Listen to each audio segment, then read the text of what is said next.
Ouça agora mais um testemunho real do Ministério Atalaia de Deus, restaurando vidas e famílias através da palavra do Senhor.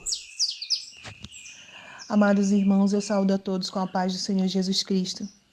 Hoje, com grande felicidade, venho aqui para contar para todos, não sobre a restauração de um casamento, mas o resgate que o Senhor fez na minha vida.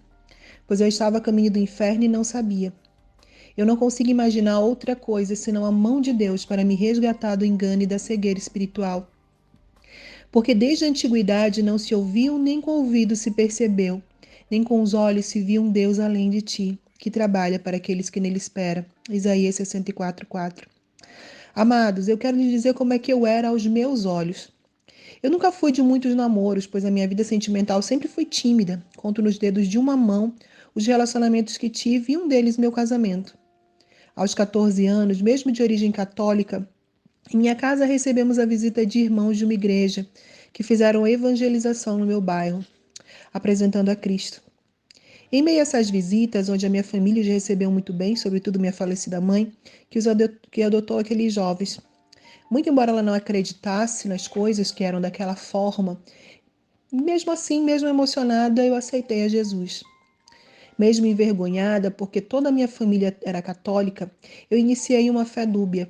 Eu continuei a frequentar tanto a igreja católica e a igreja evangélica, onde eu me identificava mais.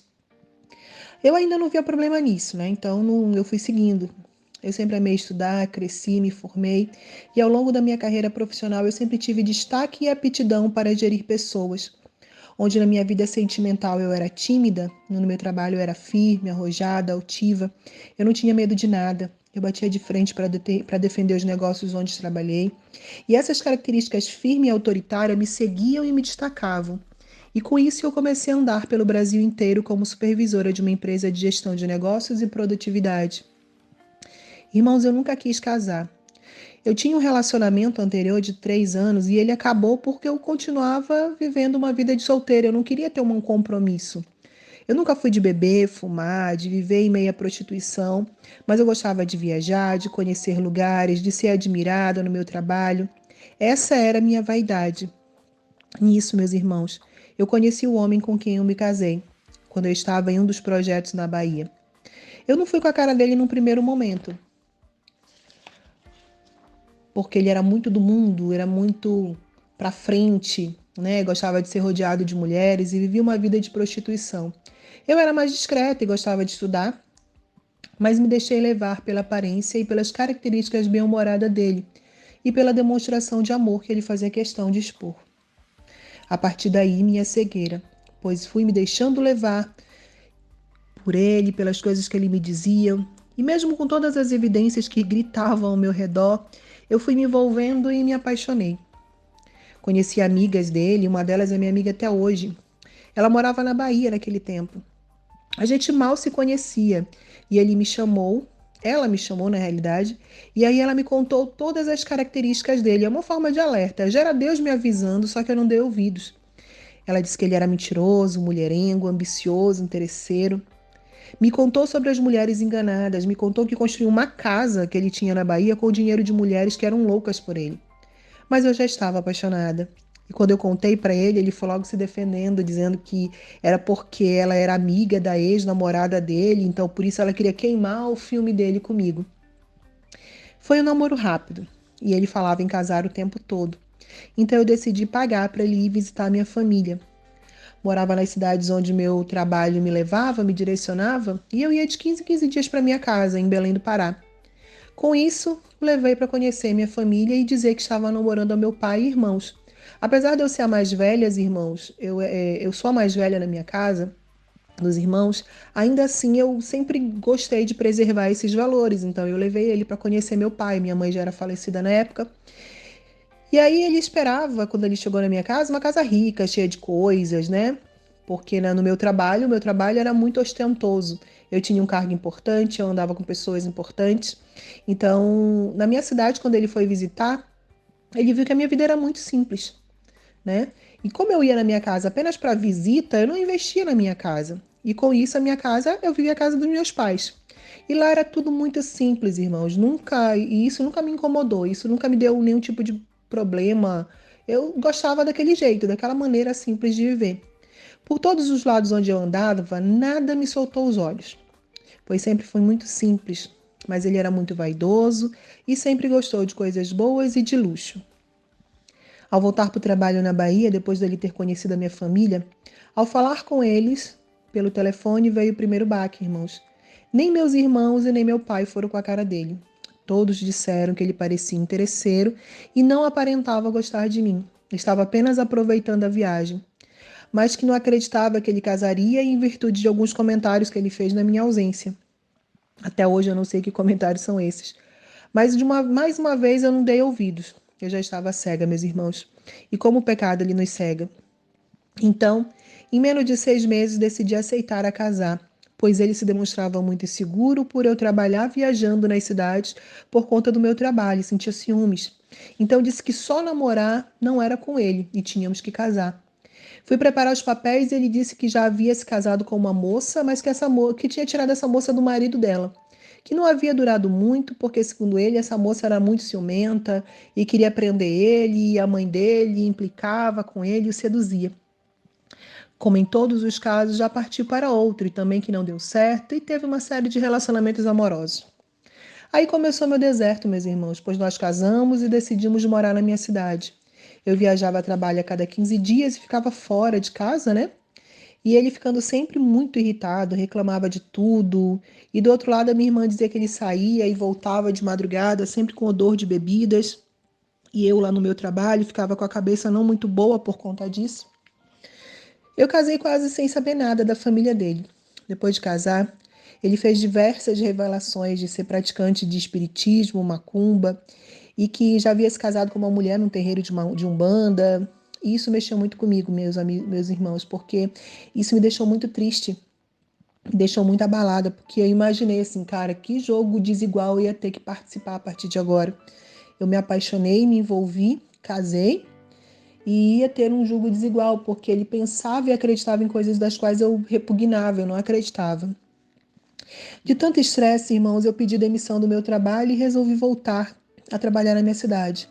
E com o dinheiro da minha rescisão, eu investi numa loja para ele trabalhar, porque ele tinha conseguido um trabalho no supermercado. Mas ele não estava satisfeito lá, ele não se sentia bem porque ele não queria aquele cargo subjugava. Então ele achava que ele estava num cargo inferior, ele gostava de ter um cargo bom, de ter uma posição de chefe. Enquanto isso, logo Deus abriu uma porta de trabalho onde fui fazer a gestão de 3 unidades em estados diferentes. Ainda tinha que viajar, mas assim, as viagens eram mais rápidas. E consegui ficar mais tempo em casa. Fazia de tudo para ele ser reconhecido no trabalho dele. Divulgava, oferecia para onde eu passava, mas ele vivia uma vida dupla, que ele nunca deixou de viver na realidade. Em casa ele oscilava entre me tratar bem e me exigir as coisas. Só vivia insatisfeito, eu fazia de tudo para deixá-lo bem e ele sempre me depreciando, me jogando para baixo. Eu sentia vergonha do que a minha família pensaria e o tempo todo eu tentava fazer parecer tudo bem. Aí comecei a fazer de tudo para agradá-lo, para que ele não se estressasse e desse modo a minha família não percebesse que a gente não vivia uma vida boa, uma vida tranquila enquanto casais, né? Eu só conheci a família dele depois de casar, irmãos, e nenhum deles apareceu no meu casamento. Quando eu os conheci, uma tia dele bem idosinha, assim, uma senhora bem idosa mesmo, na primeira oportunidade em que a gente ficou sozinhos, ela falou que estava muito feliz, porque ele parecia um homem melhor. Mais uma vez eu ouvi da boca de uma pessoa sobre o caráter dele. Aí ela falou que estava achando muito bom ele casado comigo, porque casado comigo ele parecia uma pessoa melhor. Porque antes, outrora, nos outros relacionamentos que ele havia levado até a casa dele, ele demonstrava ser um conquistador, um aproveitador. E ela disse que, inclusive, foi muitas vezes violento com algumas moças com quem ele se envolveu. Uma moça em específico. Mas eu fiquei orgulhosa, né? Porque afinal, comigo ele não era assim. Ele era diferente. Mesmo com várias desconfianças de traições, irmão, eu achava que aquelas características que todo mundo estava me apresentando não parecia ser ele. Não parecia ser aquela pessoa com quem eu era casado. Na mesma oportunidade dessa viagem, o irmão dele, juntamente com a cunhada, disseram coisas muito ruins a respeito dele, sabe? Que nunca amadureceu, que sempre pulava de galho em galho, que não entendia como uma mulher como eu tinha me envolvido com ele. E eu sempre dizia que ele havia mudado, que a nossa vida era boa, mesmo que lá no meu íntimo já tinha passado por algumas situações de desconfiança. Nisso eu continuava investindo no meu casamento.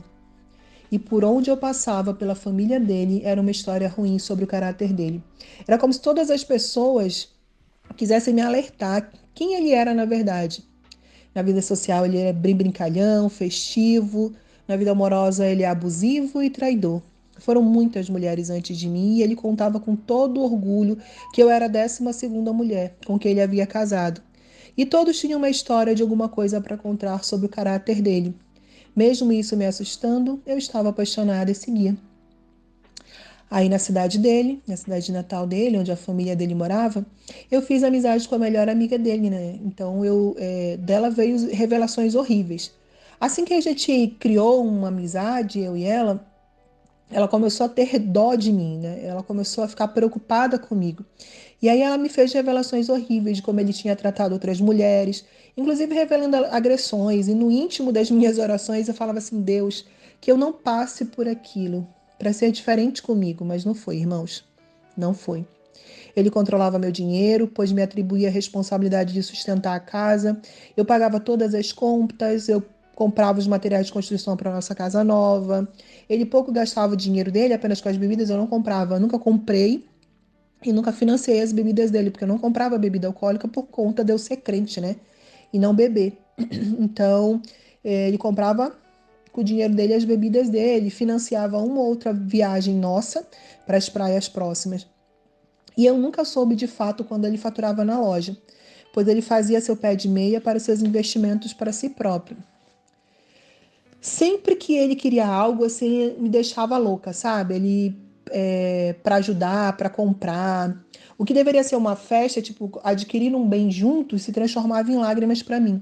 Porque se a gente ia comprar uma moto, ele reclamava, porque se eu reclamasse que a parcela da moto ia ficar cara, porque afinal quem pagava era eu, ele começava a fazer caras e bocas, e ficava zangado, estressado, se descontrolava, ficava agressivo, e aí era muita humilhação.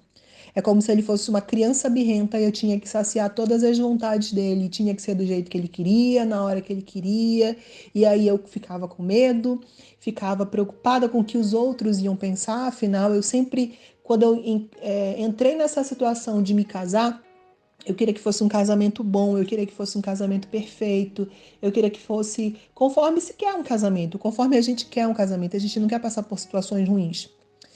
E aí as conquistas que ele ia fazendo, em vez dele desfrutar comigo, ele desfrutava com as inúmeras aventuras amorosas dele. Né? Ele era um homem extremamente vaidoso, se achava muito bonito e ele gostava de seduzir as pessoas, gostava de seduzir as mulheres, um homem manipulador. E ele sempre me depreciava. E com isso, irmãos, aquela mulher que se cuidava, que gostava de andar elegante, foi perdendo a vontade de se cuidar, porque nunca recebia os elogios dele.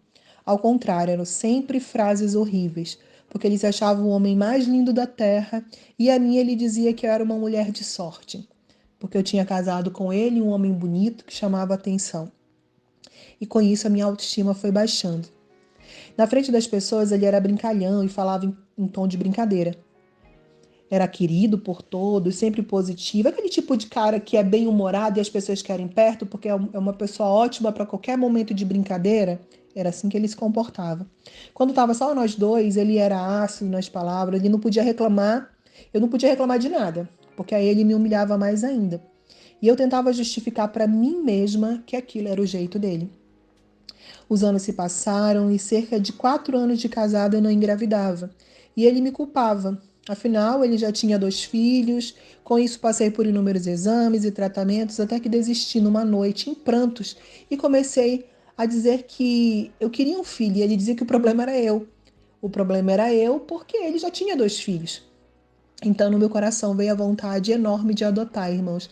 Não por ele, mas porque eu queria ser mãe. Então eu sempre tive o sonho de ter uma filha, especificamente uma filha. E no meu íntimo eu comecei a orar para Deus, para Ele me ajudar na adoção de uma filha. E aí eu me inscrevi, fiz a inscrição, me entrei numa fila de adoção, fiz uma série de entrevistas e um ano depois Deus me apresentou a minha filha. Ele me presenteou com a minha filha. Nós a adotamos e ele parecia estar feliz também, do mesmo modo que eu, mas isso não o impediu de viajar para a Bahia. pois ele iria passar o aniversário do filho. E cerca de 11 dias de vida da minha filha, ele foi curtir na Bahia, me deixou em casa com ela e foi curtir na Bahia para poder aproveitar o aniversário do filho. Quando ele veio na volta, ele trouxe consigo um caso novo, que ele escondia, porque ele se escondia para conversar e fazer promessas de um relacionamento. A vida dele sempre foi pautada em muitas traições, muitas mulheres, muitas aventuras. Com a nossa filha, tudo parecia que ia ficar melhor, irmãos. Eu aprendi que não deveria me separar do meu marido, que eu deveria suportar, que eu deveria engolir tudo, né? Pois um dia tudo isso ia mudar, tudo isso ia melhorar. Na igreja que eu frequentava uma igreja quadrangular, o pastor e a pastora diziam que sempre eu tinha que ser submissa, que eu deveria me envolver nas obras da igreja, que tudo ficaria bem, que deveria me batizar, e assim eu fiz, pelas mãos da pastora, como diz o pastor, né? A pastora foi batizada, e antes eu não tinha esse conhecimento, né, irmãos, a respeito de não existir um pastorado feminino, e aceitei ser batizada por ela. Mas eu não tinha uma vida feliz, irmãos. Eu gastava mundos e fundos para sustentar a vida feliz dele. Meu dinheiro não rendia. Apesar de eu ganhar bem, parece que não rendia meu dinheiro. Por dentro eu sofria com várias traições, descobertas, ele sempre dizendo que eu era louca, ciumenta, que eu estava vendo coisas, que eu gostava de cobrar, e eu tinha que aceitar as bizarrices sexuais dele. Até com a babá casada, ele jogava bola com o marido da babá. Até com essa babá ele teve um caso, e ele mesmo me confessou. Eu convivia com a dependência emocional e o medo do fracasso do casamento. Quando a gente casa, a gente quer que seja para sempre. Então, eu convivia com isso. Eu queria muito que meu casamento desse certo. Eu queria muito. E eu não entendia porque meu casamento não emplacava. Eu era uma mulher que tinha um bom trabalho, um excelente salário, vivia muito bem, mas parece que as coisas não fluíam. E o meu casamento parecia o estopim de tudo. Enfim, nós mudamos juntos com os meus irmãos e a gente comprou uns lotes, um do lado do outro, dentro de um condomínio. A minha vida era minha filha naquela época. Eu só me concentrava na minha filha e na construção dessa casa. A construção dessa casa era a minha meta principal. O demais foi muito trabalho meu para pagar o lote e construção da casa. Com isso, eu continuava e minha filha era o meu bálsamo. Frequentava a igreja aos sábados e todos os domingos. Era líder de ministério infantil, eu procurava ser a melhor pessoa possível para receber de Deus a graça e o favor de ter um bom casamento. Não contava para ninguém meus problemas em casa, minhas inseguranças, pois o meu pastor, na época, dizia que eu só tinha que contar as coisas para ele, só desabafar para ele. Quando seria o primeiro ano na casa nova, uma família mudou para o lado de onde a gente morava. Desde o primeiro momento, aquela família me causava um misto de sentimentos, esses sentimentos ruins. Era uma mulher, uma piriguete assumida, casada com um homem idoso e com 2 filhos. Ela contava alegremente que havia começado um caso com ele quando tinha 12 anos, irmãos. E logo fugiu com ele para casar, mesmo sabendo que ele era casado. E com tudo isso ainda com o apoio da mãe. Ela construiu sua família sobre a desgraça da família anterior desse homem. Bem rápido, meu marido começou a chamá-los para tudo dentro de casa, e isso me incomodava, pois eu era crente e ele não, né? E aí as farras eram cheias de bebidas e a mulher claramente dando em cima dele dentro da minha casa e ele correspondendo. E o marido idoso simplesmente panguando, não conseguindo entender absolutamente nada do que estava acontecendo. Ele ficou cego, negligente, pois a nossa filha foi agredida pela filha daquela mulher e ele não fez nada. E eu reclamava, brigava, e ele parece que tudo que ela fazia era ótimo e excelente, e tudo que eu reclamava era em vão. Ele ficou cego total. Após uma briga onde ele me agrediu fisicamente, eu disse que não os queriam mais dentro de casa. Aí ele passou a farrear na casa deles. Logo que essa relação com essa família iniciou, comecei a achar que eu estava enlouquecendo, irmãos. Pois eu passei a ouvir vozes, sussurros, vultos em casa. Eu achei que estava ficando louca e fui em busca de tratamento pelo plano de saúde com o psiquiatra, escondido de todo mundo. Quando eu comecei a receitar, quando o médico começou a me receitar medicamento para dormir, porque eu não dormia à noite, eu escutava vozes, eu escutava sussurros e eu estava acordada, não era sonho. E aí isso me incomodava, eu acordava assustada. E aí, quando o médico disse que eu precisava tomar remédio para dormir, eu não fui mais nas consultas. Na verdade, irmãos, eu, como crente, eu não conseguia admitir ser crente e depender de remédio. Então, eu controlava os sustos que levava quando, no meio da noite, eu ouvia alguém falar no meu ouvido. Meu marido dizia que eu era louca porque acordava pulando da cama, assustada. Foram tempos infernais. E o pastor, na época, dizia que aquilo era porque o casal havia feito uma obra de macumbaria para mim. E só aumentava o meu desespero, irmãos. Disse que eu deveria orar e repreender as vozes e fazer votos para mudar. E à medida que isso não passava, eu ficava com a sensação da minha fé ser pouca. Aí, ao ser questionada por ele sobre o que via e sentia, comecei a dizer para o pastor que tinha parado, quando na realidade não tinha parado.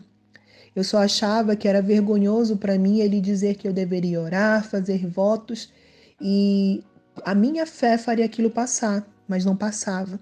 Então, com vergonha, quando ele me perguntava se havia passado, eu dizia que sim, mas ainda continuava. Eu me sentia doente e louca de verdade. E as farras do meu marido e os vizinhos continuavam. Uma amizade surreal se formou entre eles. Tudo o que eles faziam juntos. O som alto e as risadas que vinham da casa da vizinha me matavam de sofrimento. A minha família vivia me repreendendo porque eu era frouxa, omissa. Eu era muito criticada, mas não sabiam do meu sofrimento. E meu marido tinha uma rusga com meu irmão. E isso me metia medo, dos dois lados, por represária. E com isso eu seguia pedindo a Deus auxílio.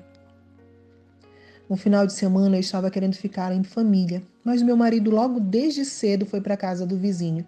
Isso foi bem triste para mim, irmãos. Então eu liguei o som da minha casa em todo o volume, em louvores, e chorei, e clamei a Deus. Eu implorei a Deus uma ajuda, eu gritei tanto de ficar rouca. Eu pedi com toda a força do meu ser que Deus tirasse de mim todo aquele sofrimento, toda a dor do desamor do meu marido e me ajudasse a mim e a minha filha, pois tinha pensamentos suicidas e grande medo de deixar minha filha para viver num ambiente de prostituição. As coisas continuavam do mesmo jeito e ele ficando cada vez mais arredio dentro de casa, sendo áspero, grosseiro e agindo de forma estranha. Começou a falar de separar e que queria receber parte do acerto da empresa onde eu já trabalhava há anos. Isso fazia eu lembrar cada traição que ele havia cometido e cada mudança de comportamento dentro de casa. E dessa vez era bem pior. E eu me preocupava com a minha filha. Eu não queria mais que ela presenciasse brigas e discussões, até correr com uma faca atrás de mim dentro de casa, bêbado, por se aborrecer quando eu reclamei da mulher, ela presenciou. Ela teve que passar por situações onde ele perdia a paciência e agredia e dizia coisas horríveis, como ela procurar outro pai, um pai melhor. Nesse dia até a morte eu pedi a Deus. Minha filha sofria tanto quanto eu, sem entender, e foi criando medo dele. No dia que eu chorei, irmãos, ao som de todo o volume, foi um choro com a dor mais terrível. E eu não me julgava merecedora de tudo que eu passava. Afinal, eu era crente, ia para a igreja, fazia o bem, trabalhava de forma honesta. Somente muito depois eu entendi o que era o meu pecado. Nesse dia, não vi a hora em que ele chegou, pois eu adormeci no chão ao lado do aparelho de som. A minha filha estava na casa de uma amiguinha, ele foi buscá-la e dizia para ela: "Sua mãe é doida, filha. Dormiu no chão", e o meu rosto estava inchado de tanto chorar, e ele não se sensibilizou com o meu estado, e apenas subiu e foi dormir. Ele dentro de casa parecia louco e alucinado, como se fosse um usuário de drogas, por causa da mulher do vizinho. Eu tinha uma casa que sempre batalhei para ter e sempre sonhei. Tinha um condomínio cheio de mordomias que me agradavam, ganhava bem, mas eu não era feliz, irmãos. Eu não podia dividir isso com os meus irmãos, pois o meu marido e meu irmão viviam se estranhando.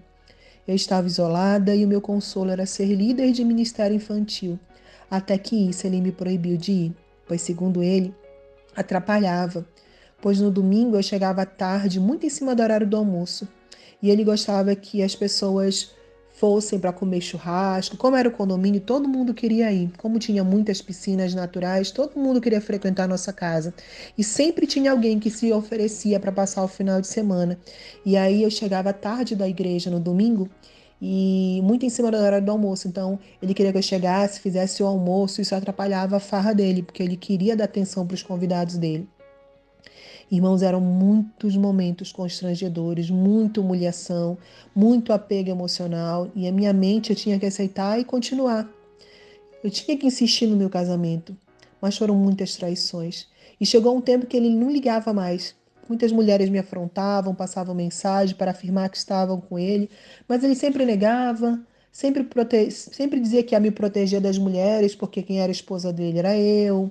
Ele se escondia na figura de bom moço, e para minha família ele se esforçava para parecer como se eu fosse louca, como se eu fosse doente de ciúmes que vivia infernizando a vida deles. E de todo lado eu recebia os conselhos para deixar de ser ciumenta, de respeitar o meu marido. E com isso, cada vez mais eu ficava paranoica. Quando ele tinha oportunidade, ele enchia a cabeça dos meus irmãos, dos meus cunhados, dizendo que eu era extremamente ciumenta, dizendo que eu era extremamente perseguidora dele, porque isso justificaria qualquer reclamação minha. Mas ainda assim eu ficava quietinha na minha casa. Eu pouco expressava qualquer tipo de sentimento que fosse, ou contava para alguém o que eu estava passando. Primeiro por vergonha, né? E segundo porque eu achava que não ia adiantar. Mas diante de todas as pessoas, irmãos, ele gostava de fazer declarações fofas, dizendo que gostava de mim, que me amava. Quando estávamos só nós, ele não falava absolutamente nada, mas quando ele estava diante das pessoas, ele gostava de se mostrar, deixar claro que ele me tratava bem, que eu que era doida, que eu é que fazia as coisas, que eu é que vivia paranoica. Com 10 anos de casado, irmãos, a nossa filha com 6 anos, no domingo, veio a notícia que mudaria a minha vida. O vizinho havia descoberto que a esposa dele e o meu marido estavam tendo um caso dentro das nossas casas, quando os nossos filhos estavam para a escola. Ele havia colocado câmeras e os flagrou. Foi um dos piores dias da minha vida naquele momento. Fizemos a cariação entre os dois e eles se assumiram. Num ímpeto de raiva, desferiu um soco no rosto da mulher e ambos os homens defendeu ela. Com isso, a minha irmã pulou a mureta que dividia nossas casas e foi me defender. E ela saiu correndo de dentro da minha casa e ele ficou falando que ele era um homem horrível, que eu não merecia passar por o que eu estava passando, mas que ele havia encontrado uma mulher igual a ele, que também da mesma maneira que ele já havia tido diversos casos e que ele estava com aquele homem por conta de dinheiro e o resto, amigos, eu nem lembro o que aconteceu, porque o desespero que eu estava passando naquele momento me fez chorar copiosamente. Eu nem o escutava mais. Ele parecia louco e eu desesperada. Naquele mesmo dia, a mãe dessa mulher ela surgiu na varanda de casa para falar que a filha era assim mesmo, que ela já havia traído o marido diversas vezes e que o marido era um sem vergonha. Mas não deveria seguir com o caso, pois ela era assim mesmo e o marido sempre perdoava. Ele ouviu tudo que a mãe e a tia disseram daquela mulher, calado e eu chorando. Disseram que ela era burra, que não tinha interesse em nada, que o diploma, a carteira de motorista teriam sido comprados pelo marido porque ela não conseguia se esforçar para nada, pois o marido era doido por ela e aceitava tudo, além de sustentar toda a família dela. Meus irmãos, e ainda piorou mais ainda. De um lado, a minha família jogando na minha cara que ele não prestava, e de outro, a minha fé, que dizia que eu não poderia separar. Na época, o pastor da minha igreja que eu frequentava falou que eu confessei todas as minhas agressões físicas e verbais, eu confessei todas as ameaças que eu passava, e ele disse que eu deveria fazer um voto para que tudo se acalmasse. E com isso, muito dinheiro investido na igreja, irmãos, para camisa, para festejo e tantas outras obras. De outra, minha família ela passava a pressão do julgamento. Afinal, como é que uma mulher como eu, forte, determinada, havia permitido tudo aquilo? Eu sofria, porque naquele momento eu só queria colo, e eu recebia julgamentos e palavras ruins o tempo todo. Quem vive uma situação, irmãos, de relacionamento abusivo, nem sempre é relaxado, ou mesmo conivente. Apenas a gente fica envolto na rede de ameaças e presos por sentimentos, emoções e pelo laço espiritual provocado pelas nossas escolhas e as brechas que nós demos ao inimigo para agir nas nossas vidas. Depois da descoberta, ele ainda ficou alguns dias em casa e foram dias horríveis. Ele e a amante viviam se falando, trocando mensagem, se encontravam escondidos e o marido dela me mandava mensagem de ameaça, dizendo que mataria meu marido se ele não deixasse de correr atrás da mulher dele. Eu sofri anestesiada sem saber o que fazer. Logo depois disso, no meio da noite, eles fugiram. Ele trocou uma moto que valia 35 mil num carro de 18 e fugiram. No meio da minha dor, aquele velho que também sofria me enlouquecia com tantas palavras de dor e ódio. E eu buscava ficar calada. Quando a noite caía, eu caía junto de dor e tristeza. No trabalho eu virei um zumbi. Eu tive a graça de ter pessoas que me amavam e me ajudavam a não parecer tão apática. Não conseguia raciocinar, irmãos. Eu ficava imaginando como eles estavam e as notícias eram sempre que viviam muito bem e feliz. O meu sogro sofria e ligava quase todos os dias para criticar a atitude do filho, e todo alerta que recebi de inúmeras pessoas pela minha cabeça ficava como se fosse um furacão de informações. Era um misto de culpa, tristeza, de dor. A minha vida virou o comentário favorito de todos. O que ele fez comigo era a atração principal. Desdenhavam, julgavam, e eu questionava a Deus por quê. Mas o meu perfil altivo, soberbo, fazia com que as pessoas se deliciassem. Afinal, do que adiantou eu ser como eu era, se eu fui feita de gato e sapato daquele jeito? Por muito tempo, gente, aquele dia em que eu chorei a minha alma aos pés do Senhor passava pela minha cabeça. Eu lembrava que gritava e clamei muito para Deus me ajudar. E aquilo virou meu pensamento constante. Será que tudo isso era a resposta daquela oração? Será que então Deus, ao invés de mudar o caráter do meu marido, ele na verdade tirou ele de mim? Eu me sentia injustiçada, irmãos. A minha filha sofria demais. Ela chorava quando eu deixava ela na escola com medo de eu não voltar para buscá-la. E a pedagoga da escola, ela falava que eu deveria levá-la no psicólogo. E por muito tempo, o pai da minha amiga, o Edson, e sua esposa, a Keila, foram minha ajuda com ela. Ele assumiu as responsabilidades de pai com ela, de estar nos eventos da escola e a tratava com todo amor. E a Keila era a única pessoa com que eu ainda conversava. Ela fazia das nossas tardes momentos agradáveis e me distraía e ouvíamos músicas. Eu passava meus dias de portas e janelas trancadas no condomínio em que morava. Evitava falar sobre o assunto com qualquer pessoa que fosse. Era incrível como todo mundo só queria fazer a pergunta e especular sobre a minha infelicidade, e as notícias do casal que havia fugido, e a lua de mel que os outros estavam vivendo, e eu lá só. E o meu sogro ligava todos os dias e sempre me dava mais notícias deles crescendo, dando tudo certo, prosperando, felizes, indo de casa em casa na família dele. E eu sofria e ajoelhava a Deus, e os meus joelhos têm marcas até hoje de tanta oração. Eu vivia questionando a Deus o meu sofrimento, pois eu ainda achava que eu tinha uma vida 100% certa. Um dia eu pesquisei no Google como parar de sofrer por amor. E um canal de restauração do Walter Borges apareceu para mim. E lá eu fui convencida de lutar pelo meu casamento. E num desses vídeos, ele convocou as pessoas que tivessem uma parceria de oração. E lá eu coloquei meu nome e minha cidade. E conheci pessoas incríveis. E as duas primeiras dela foi a Vanusa e a Shirley. Eram do sul do meu estado. Conversamos online e um dia a Shirley me ligou e deu uma baita de uma bronca e disse que eu deveria de parar de ser um bebê chorão. Ela e a Vanusa me acalmaram e logo depois conheci mais duas moças e marcamos um encontro na minha casa. Meu medo era grande, mas não era maior que a vontade de ter alguém para poder orar. Foi lá que eu conheci a Vívia Almeida e a Paloma. E até hoje a Vívia é minha irmã que Deus me deu no deserto, que eu amo demais. Tivemos uma afinidade vinda do trono de Deus. Entre nós não havia reservas, apenas cuidávamos uma da outra nesse deserto. Orávamos juntas, nos protegíamos da dor e das falácias das pessoas que não sabiam o que estávamos passando. E a presença dela foi o meu primeiro oásis no deserto.